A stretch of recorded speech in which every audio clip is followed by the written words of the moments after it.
All right, so we had a lot of craziness with our last episode, episode 2 that was, and now we're on to episode 3. The madness at the Yacht Club continues as our Baali cadre gets further into things that they really shouldn't be messing with, but do anyways because, I don't know, YOLO? Anyways, let's see what they get up to. So it sounds like based on the conversation that was overheard. I heard that too, right? Like I was close enough to Yeah, you're just around the make corner. that up. Yeah. Okay. So it sounds like my interpretation is whatever they're doing, they're trying to. There's an attempt to rouse something that's here, and so now that I know that what's happening is on like the frequency of like communication with what I know is here, and the fact that I'm feeling it, can I like maybe like turn this into a ritual or like direct this to the so that it like doesn't rouse this thing, so it's like no, this is like here, yes, this is happening, but this is If you want to like reverse the polarity of the neutron flow, essentially, you'd have to take over the right. So you'd have to stop her from killing everybody. Now, she's not performing magic. She's just slaughtering to slaughter. It's the leftover emotional residue from the ritual they were doing that's kind of absorbing that, essentially. Exhaustion and the fear. Yeah. Now, it's more of an ambient emotional thing in the presence in the area right now that's kind of coalescing into this psychic scream at the wall as all these people are dying. If you want to try something on the fly, we can make it a blood magic thing. You are attuned to certain things right now, especially. Mm-hmm. So we'll have you roll. So I definitely don't want to go in there and try and fucking stop her. Yeah. Or get in her way. We'll have you do your blood magic plus occult. This is going to be sheer skill. As you reach into yourself to your own darkness and try to pull something out of it to kind of shunt this to the side. Oh, I did the wrong thing. I'm sorry. I have 2 dice, 2 options next to blood sorcery. So you just want me to not put in any attribute? Charisma plus discipline. Well, no. Or whatever. This is different. So what I'll have you do is next to it, just leave one blank, and then do discipline. And then when it asks you for your modifier, put in your occult level. Gotcha. Good idea. Discipline. Modifier, just straight up occult. Do I get any bonus for my specialization in cults? No. Okay. So you start to leech some of that power away. But as you do that, you feel that heaviness again inside of you. For Sullivan and for Lamont, your broodmate flares up in your awareness, but it's not like he's like an aura power. It's like an aura of absence. Like he's doing nothing but being like the abyss, essentially. He's being this void in the mystical fabric of this area that's kind of sucking in some of this energy that's being put out there by the slaughter inside this room. Now, Sullivan looking out into the water, you look down and it's cold enough where most of the water is frozen, so you start to see a little bit of the reflection of the lights of the city all across this like thin skein of ice over the lake itself. But it's still water moving beneath it. It's not quite cold enough and hasn't been for long enough to really freeze the lake, but it's still just enough to get a hint of a reflection. And as you're looking out over the water, you don't see anything changing. When you look down at your reflection, you see yourself as a desiccated corpse with red glowing eyes, and there's just maggots and flies crawling out of your flesh. I'm going to focus on that because I want to feel if it instills any sort of... I want to know if this being is instilling any sort of emotion within me that's not something that I would... Like, I'm intrigued because of what's going on, and this is clearly something that's definitely up our alley as far as what we do. But I'm not afraid. I'm not excited for it to be here. I'm literally trying to look at it with an analytical mind. But if she's trying to wake something up, I would rather be putting it to sleep because it's not ready yet. Okay. As you're thinking that and trying to focus, your reflection reaches out a hand towards you. Shit, thanks. I'm stupid, but I'm gonna reach out to try and grab it. It grabs you and yanks you over the balcony, and you crash through the ice into the waters below. So inside the building, Lamont's on the ceiling, Yes. and she's slaughtering this entire group of dancers. And like I said, the blood's getting kind of sucked up by these shadows that are writhing around the bottom. They seem to be moving of their own volition at some point, like trying to go for the blood itself. But whenever they touch the blood and it vanishes, you can notice that she gets more flush. Like she's draining it through the darkness. Within probably about, I'd say the space of 9 or so seconds, she has killed everybody. I don't know that I'm gonna. I don't know that I'm gonna let that happen. Okay. That quickly. So we'll say out of the 6 dancers that are left in here after the one she murdered, right? She goes through about, we'll say 3, half of them. Okay. What do you want to do to try to stop her? Is there any furniture in the room? Yes. So there were tables, like dining room tables and chairs that were in the center. They pushed them all to the outskirts of the room itself. So it's a hardwood floor, Okay. the sand painting, but the chairs and the tables are still there. Okay. I'm not really sure how it works in 5th edition, but I would like to boost my strength Okay. and drop down and snap a leg off of a chair and try to stake her. I mean, she doesn't know I'm there, so I'm Right. going to try to get the drop on her. So what is your blood potency? It's 2. All right. So at blood potency 2, when you do a blood surge, you get 2 dice. So 2 dice to any of your stats, essentially. You can do it for mental, for social, or for physical. But you have to do a rouse check. Okay, let me do that now. I'll make a blood surge. Rouse.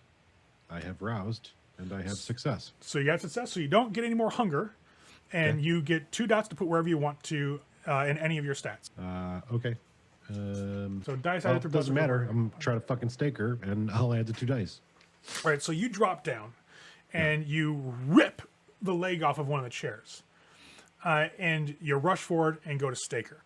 I'm going to say she's too single-minded right now on killing all of these dancers to actually do like a standard initiative roll. So I'll give you a surprise action essentially. Okay. And as for your staking, to stake somebody, it's a strength plus melee attack using the stake as a weapon. The stake has a damage of 0 regardless of how it's applied. So for combat staking, the called shot is at a -2 penalty. Okay, so clear out my modifiers. Okay, so you do at least 5 damage. So it's a strength plus melee test. Okay, well, there is test, and I got 1 success. All right, It doesn't matter. so we'll put through a point of damage. I didn't even take in consideration her defense, but that's fine. I'll just say she was too Yeah, focused. I can't even actually do 5 damage. Yeah. All right. 'Cause I only have 2 strength. And So- none of us are heavy hitters. Fuck no. I'm a lover, not a fighter. So, Yeah, me too. so you hit her, and in the back for the lethal essentially, and well, for the normal, I should say, and you'll see her stop as if she's shocked because you did just hit her out of nowhere. And she looks back over at you, and you see the eyes just burning a baleful crimson as she looks over her shoulder. The last 3 people she was going to kill flee out the back. And so, literally, as Sullivan gets pulled over the banister and into the icy water, these 3 dancers escape into the frigid conditions. Preston is staying there trying to absorb some of this insanity to blunt this. Well, Jesus. This is gonna be bad. She's going to turn. We're going to arouse the blood for... I may have made a fatal mistake. I hope you I all may have made a enjoyed fatal our mistake, too. our Baali one shot. It's Right. been a blast. Thanks for coming on, everybody. No, you're all good. Don't worry about it. So she's going to make a rouse check. You have She's succeeded good. at your rouse. Yes, she's succeeded as a rouse. So she'll spend her turn focusing, and she literally vomits this black viscous shadow out of her mouth. And as the darkness erupts, it starts to flow out of her eyes as well. And it starts just coating the area. Essentially, it covers, when it's finished erupting from her body within this just instant space of a couple seconds, it goes about 3 or 4 yards out from her. So this actually engulfs. It actually it engulfs Lamont as well, and he feels this weird buffeting presence in the shadows that's kind of like brushing up against him and pushing against him, as if the darkness itself is alive. Now you get a 3 dice penalty to all rolls within this darkness, unless you possess a way to see through darkness, essentially. So heightened senses can help a little bit, so I'll have it remove like a penalty or so, but the other 2 will still apply while you're in this darkness. And then Lamont gets to go. Yeah, I'm just gonna enact that daunt. Okay. You toss it up, and now she has to try to break through that to actually attack you. It's free. It doesn't cost you anything. So you can do it and still move if you wish. Now, you don't lose spatial awareness of where everything is in this building. I'm gonna rouse and try to leap straight up and grab the ceiling again. So you are arousing for physical attributes again? Yeah. Okay, so go ahead and roll. To rouse. I have failed. So I'm hunger. as you reach out and summon the strength in your blood, the beast again takes its tithe from you, and the hunger starts to claw at your guts. Because if I'm not mistaken, you're at about 3 hunger now. Now I am, yes. Yeah. You leap up, and luckily with spider climb still active, or cleaning the insect, you don't quite get a good latch point onto the balcony, but just hitting it with your hand allows you to pull yourself up. Yeah. Because your ritual's still active. That's what I was trying to do. Yeah. Okay. Yeah, you get up. You can feel her eyes upon you more than you can actually see anything, because you feel that attention, like somebody's boring their like will through the back of your brain as you make it up the balcony and crawl on over. Outside, Preston sees darkness erupt in this building. It engulfs all the candles and actually plunges the entire building into just normal nighttime darkness. Now, that's in terms of any light coming out. But when you look through the window, it's just this amorphous black, viscous, writhing cloud of blackness that's encompassing a good area of this dining area. Sullivan is embraced by the cold, and you black out. Like you feel yourself pulled into the embrace of your reflection, and everything goes black. Done messed up, Ron. Well, it was a good play, guys. What does Preston do? I don't know. I don't have any. I mean, I'm guessing the wanton violence is done, so there's no need for me to continue trying to do anything, like blood sorcery wise. It has been stopped at this point. The resonance of the emotions and the pain is still here. You can feel it, you can taste it in the air, but it's not being focused anymore. Like now it's just in disarray. Chaos has something disrupted that inside, and you can only point to the fact that Lamont jumped down and tried to stake this bitch. So that went down. It stopped whatever's happening, and you see 3 dancers have rushed out into the back of the balcony. And they're wearing like just skivvies, and it's freezing fucking cold. Are they like running, like trying to leave? Or Yeah, they're trying to leave because their patron turned on them. Dan sucked. She didn't like it. I can't go walking into the inky. I mean, it's so full that it's over. This blackness is coming out the fucking door. It's right towards the edge of it. It's only about 3 or 4 yards out from her. Oh, okay. Well, I'll maneuver over and see if I can get a look at what's going on. Let me get eyes on Lamont. Look for this. I'm gonna look for a fucking fire alarm. Okay. Fair enough. You're like, shit, door, fire alarm. And there's actually one right by the door. As you get in to open that door, you see the blackness erupt at the top, and this human missile flies out of it as this woman leaps through the darkness and lands in a crouch on the balcony right by Lamont. Fangs are down, eyes are red, and as she lands, she throws her hands to the side, and you see her fingernails erupt into talons as she rouses. Does not go to plan. No shit. She gets a hunger. Okay, great. So she's at 2. She throws up feral weapons. Now, those do lethal. It's just not halved. Well, they do normal damage. It's just not halved to vampires. It doesn't do ag. And since Lamont's right there, and actually since Preston opened the door, you both hear her say, "Who the fuck are you?" And you can feel that her beast is kind of rolling through her right now. She doesn't attack.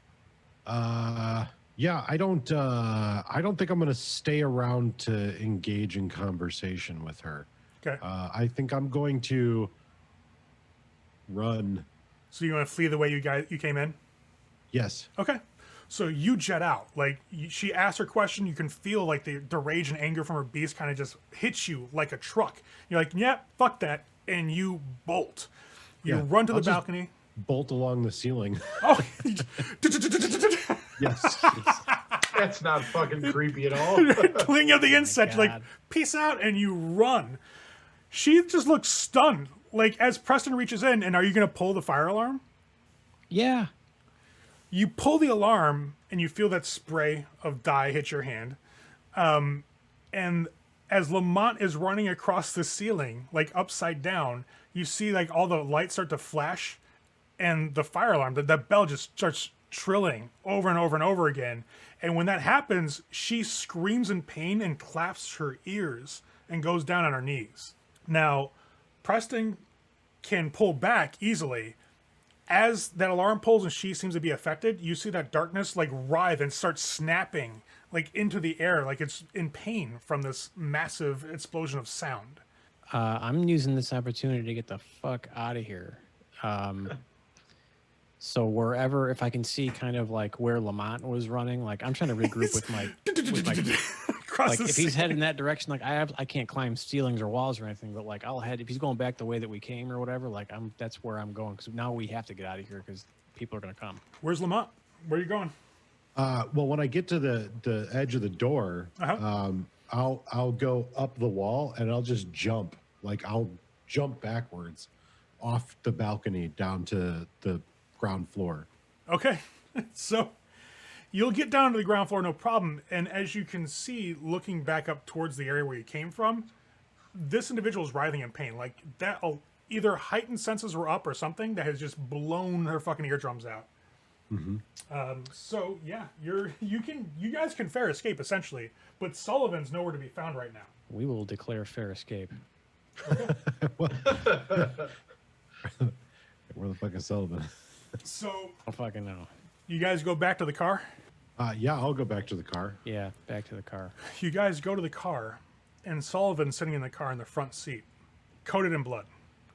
There are a couple of pieces of the dancers that had escaped that Preston just ignored in the front seat in his lap. Like he was like having like takeout and gnawing on them. And he's just chewing on severed fingers as his eyes are all black right now. He's not in the driver's seat, is he? Yeah. Fuck. Okay. I'm gonna try and snap him out of it. Hey man, we gotta go. Get in. Yeah, I'll get in. Okay. Yeah, I'll get in the passenger seat too. I mean, I want this to be something that will freak me out, but At this point, we just need to leave. We just gotta go. As you guys get in, he turns the car on, very calmly offers whoever sat in the passenger seat a couple of fingers, just like holds them up, All goes right, over the no back thanks. into the back seat. no, thank you. Suit yourself, and starts driving. Like he's still, like not even pretending to be like breathing or moving. He's just like a statue driving this car, like a robot. Where As- did you find it? Fucking Where did you find that? They tried to leave, and I was hungry. How'd you get back to the car so fast? I willed it. You guys get on the Lakeshore Drive. Okay. Okay. You willed it. All right. Did you will those people into pieces too? You could say that. Seems typically that the life comes from the vein much easier when it's all in one piece. They are in one piece, mostly. Inside me. Okay. Guys, I feel like the Yacht Club was a no-go. Well, there's something there. Jeff, can you roll your drive as you literally snap to while you're doing 50 down the road? Oh man. Oh, that's good times. I am going to use that other fucking die. Okay. That's needed. Nope, didn't matter. Oh, of course. Did you crit fail? I am going to.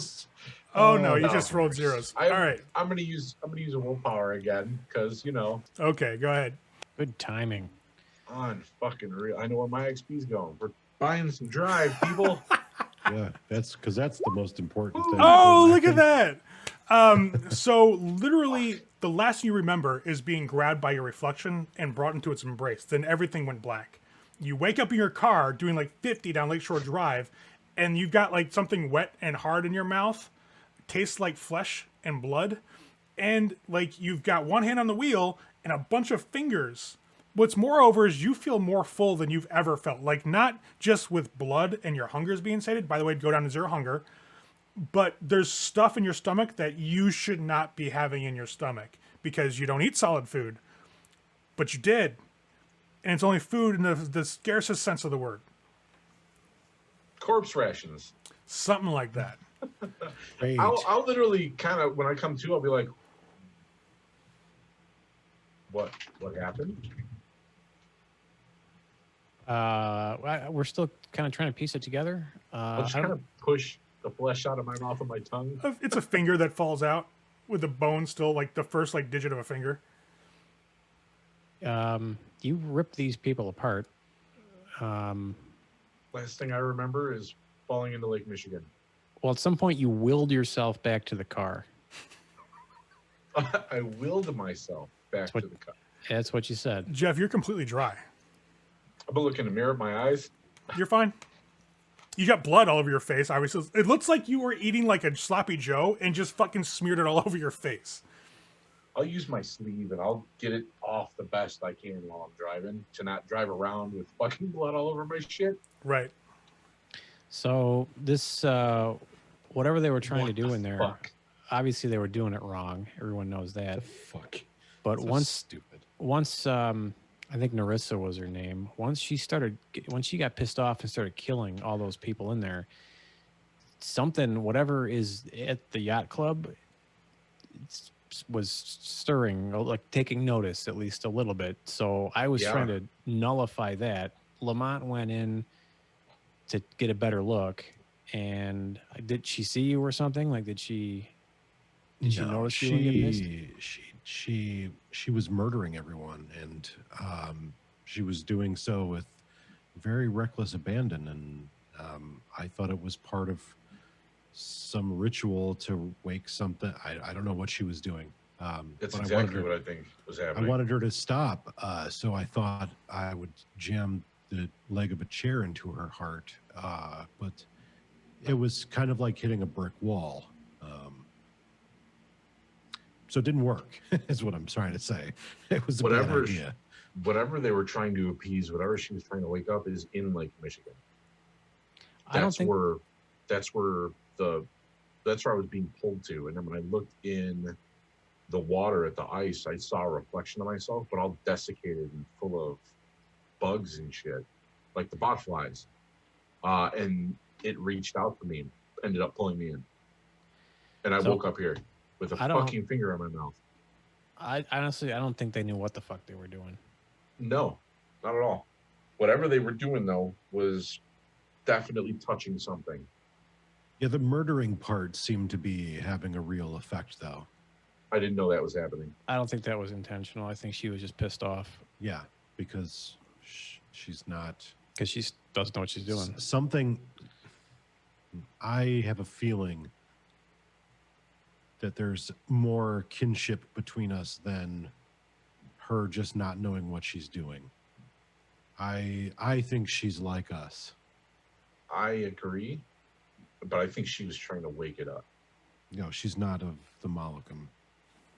Well, if that's the case, then if she's involved or directing this cult of our group, it's only a matter of time before they shift into becoming something dangerous and delving into shit they don't understand. And she doesn't understand.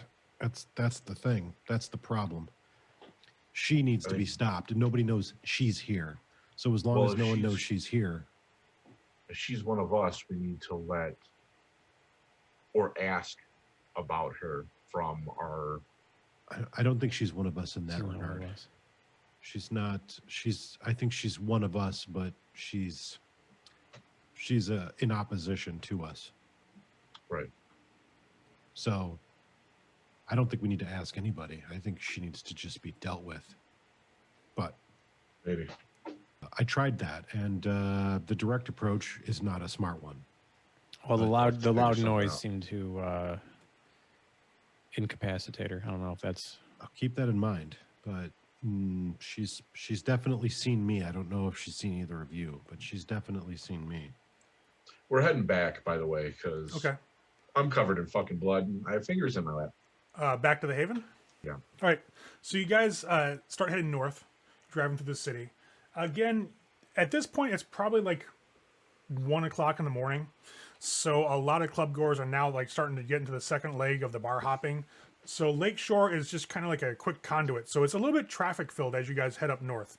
Once you get off Lakeshore and start traveling, through the side streets, well, those that are actually plowed, and make your way towards Ravenswood, you're doing all right. You're making good time. Luckily, there's enough going on in other parts of the city that really no cop is out looking for that deeply into cars. They're more looking for drunk drivers. So with you and the blood in your lap, nobody's like walking up or driving by and going, "What's in the car?" So you're safe Right. to get back. You pull You need to into invest in some better tints. you you pull off onto Morrison into your parking lot for the warehouse loft without incident. You get inside. You have I'm taking the body parts in with me. okay. At this point, when you get inside the house, like your body, it wants to expel the shit that's in your stomach. Yeah, I'm taking it all downstairs, including the stuff that was in my lap. That's where it's going to go. So you're taking to the well of sacrifice. Yeah. So It's fresh sacrifice. The sacrifice didn't happen here, right, but it's someplace to get rid of the meat. fair enough. So when you guys And all get in, with some of that comes up some of my blood too. So yeah. maybe it'll appease something at least slightly. So when you all get into the house, Preston immediately goes to the basement stairs, heads down. You hear the wall slide.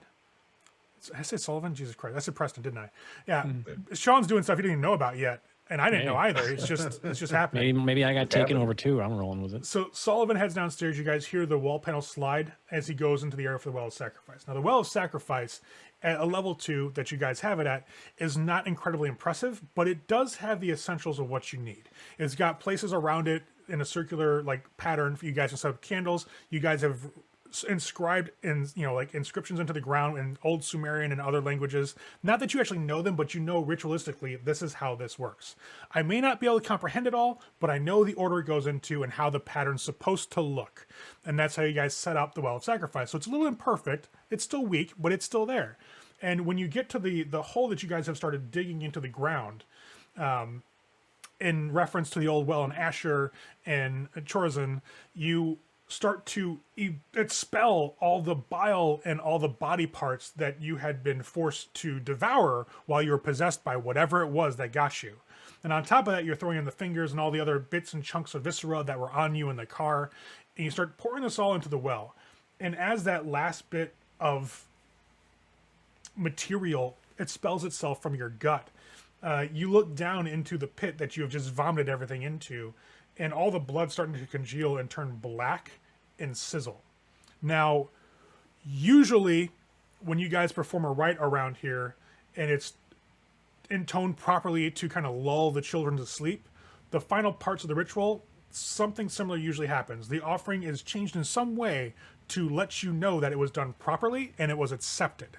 There's not necessarily direct communication, but something occurs like a change in the environment or a change in the sacrifice itself that lets you know that you did the thing properly. This is a bit extreme. Like, as you throw up and spit all this into the well and it starts to sizzle and blacken, this is a response you've never seen before. I'll have to watch and I'll grab one of the pads or something down here to start documenting what's going on, because it's never happened before. I need to research this.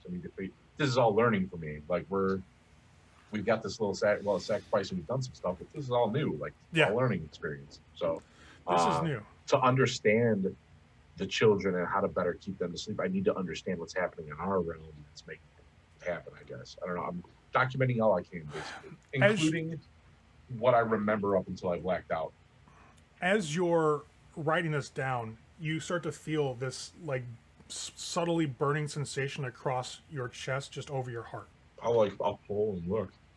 there's something inscribed, like almost branded into your flesh, and as you're looking, this subtle like reddish orange glow disappears to leave it like a brand on your skin.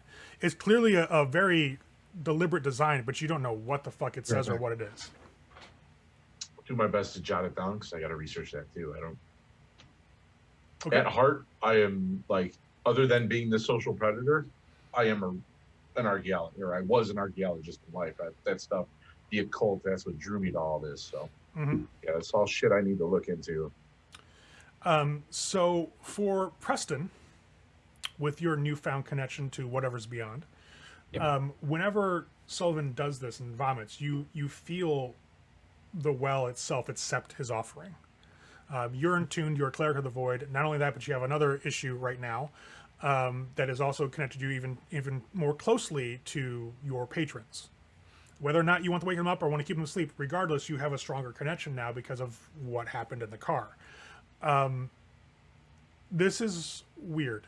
You specialize in cults. You have a relatively well-learned understanding of the occult itself and the rituals and the various rite you perform both as Sabbat and Bahari, and now as your newly embraced clan as a Baali.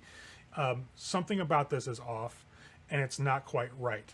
It's something came back with you, is what it feels like. That it hit both of you. And clearly it's something attuned with your patrons because the way you felt it, the way it spoke to you through the blood. But it only hit the two of you originally, and you know you both have a connection, that your pleas are more well heard and accepted by your patrons beyond the void. Lamont didn't hear it, but you and Sullivan did. And now whatever happened at the Yacht Club has brought something back with you, and that something just was accepted into your well of sacrifice. Well, you done fucked up, Aaron.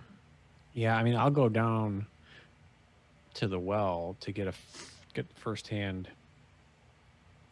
like observation of what's going on.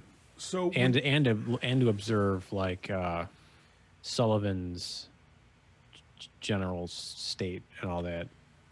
Oh, the brand. So when you come down, Sullivan's taking notes. Obviously something happened that he's now recording. Lamont upstairs, Sullivan goes down first, and now Preston has left and gone down to the well. Okay, well, I am not experiencing the same thing that those two are experiencing, but I do feel like it's important for me to keep an eye on what's happening. Okay. So I'll just make sure all the doors are locked, and I'll go down as well. Okay.